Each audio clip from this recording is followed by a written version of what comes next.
Welcome back, folks. We are in Chapter 3, starting Chapter 3 today. The title of this chapter is Describing Relationships. Let's just review really quickly where we've already been. We started Chapter 1 and talked about exploring data. That's where we learned about different variable types and different ways to describe a distribution. Then we moved into Chapter 2, Modeling Distributions, where we learned about density curves and our new friend, the normal distribution. And now we're in Chapter 3, Describing Relationships. So there is a kind of a clue in the title. If we're describing relationships, that means we're going to have paired data. So we're going to have x comma y pairs of data, two different measurements on the same individual. And that's really how things change in Chapter 3.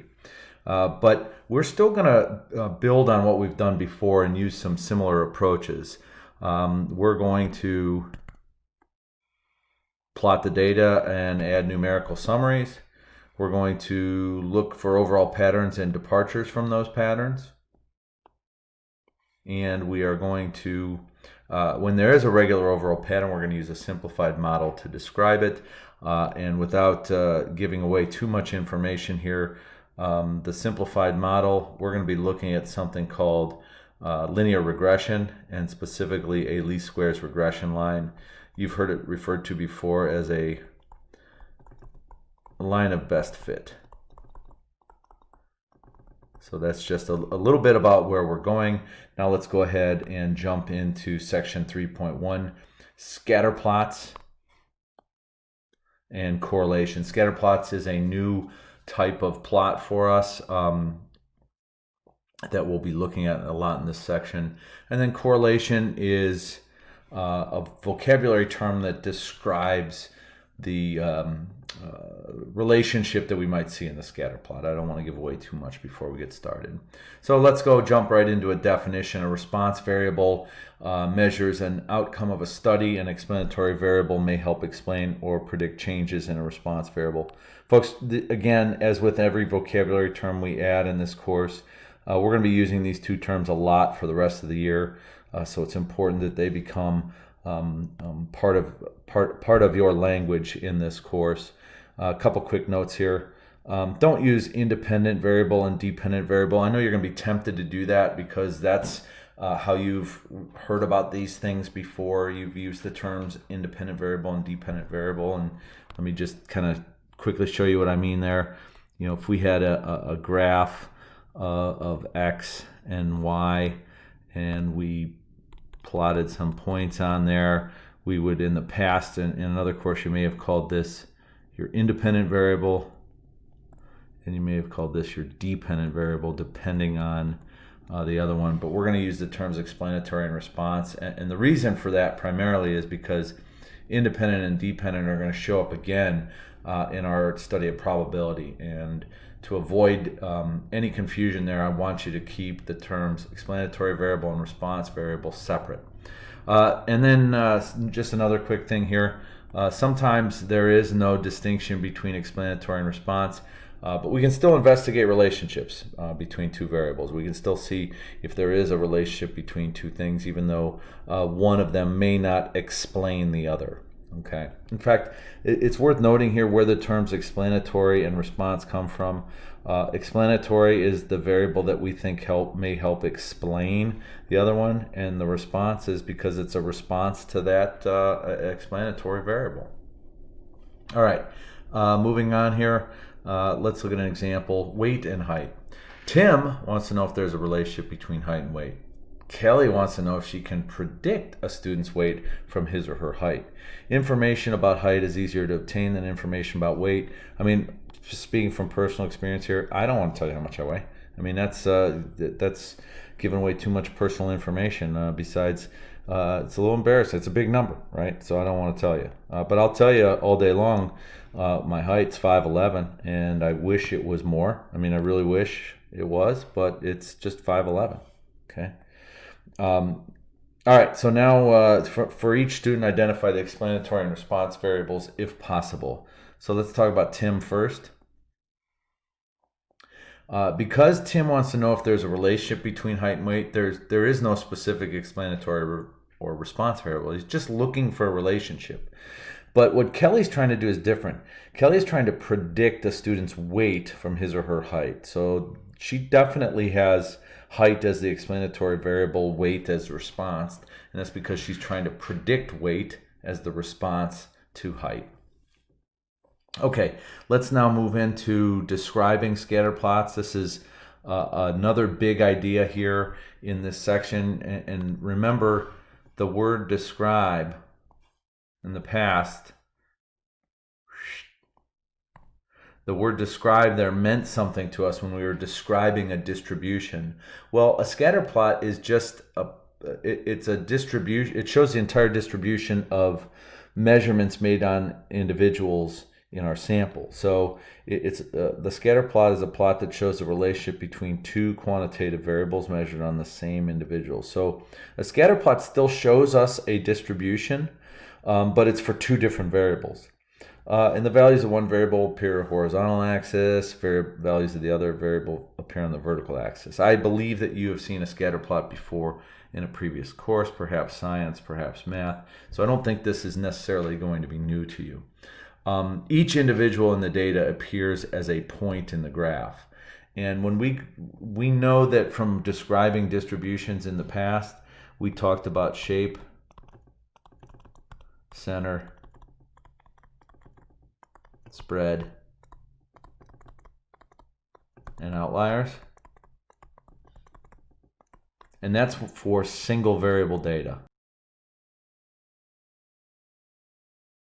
Well, now we're working with two variables because we have a scatter plot. So we're going to use a different description. We're going to talk about direction, form, strength, and are there any outliers? So when we talk about direction in this course, we're going to talk about the word association. Is it positive, is it negative, or is it none? And a positive association is one where the data has a positive slope.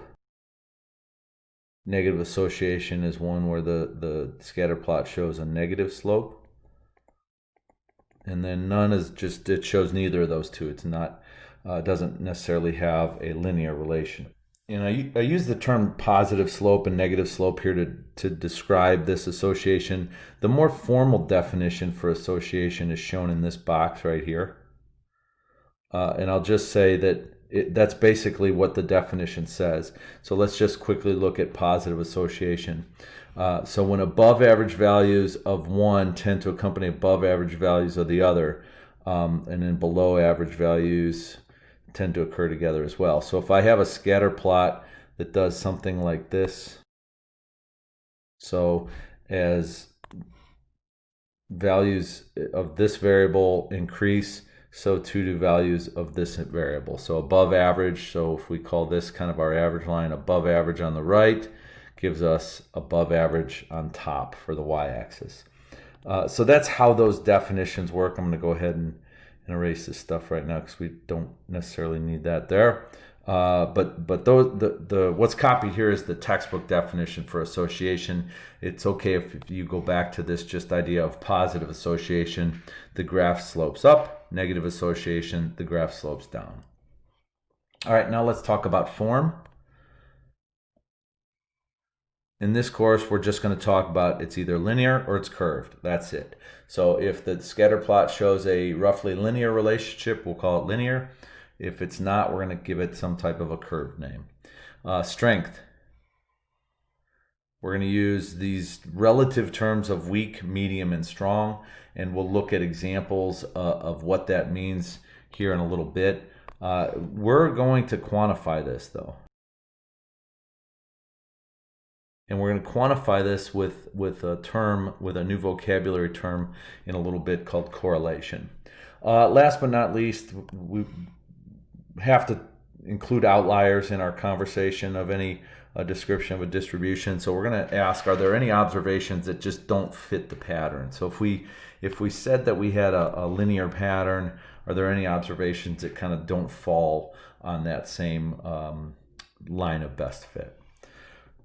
Okay, so let's put this to work in an example here. Here are some measurements on a small statistics class. They ran a 40-yard sprint and then did a long jump. I tell you what, this is a good idea. I think I would like to do this in class someday. We're going to go outside, and we're not going to warm up. We're not going to stretch or anything. We're just going to sprint as hard as we can, 40-yard sprint, and then we're going to do some kind of like a long jump or maybe something a little more with a higher potential for failure and injury. I think that would be a really fun thing to do as a class, so stay tuned. We might do that. So the table shows the sprint time in seconds and the long jump distance in inches. And let's just see how many students we have here. This is 1, 2, 3, 4, 5, 6, 7, 8, 9, 10, 11, 12. So there's 12 students there. We have 12 different pairs of measurements. And what I'm going to do now is create the scatter plot pretty quickly. I'm going to go through and graph a point for each of these 12 students right now. Here we go.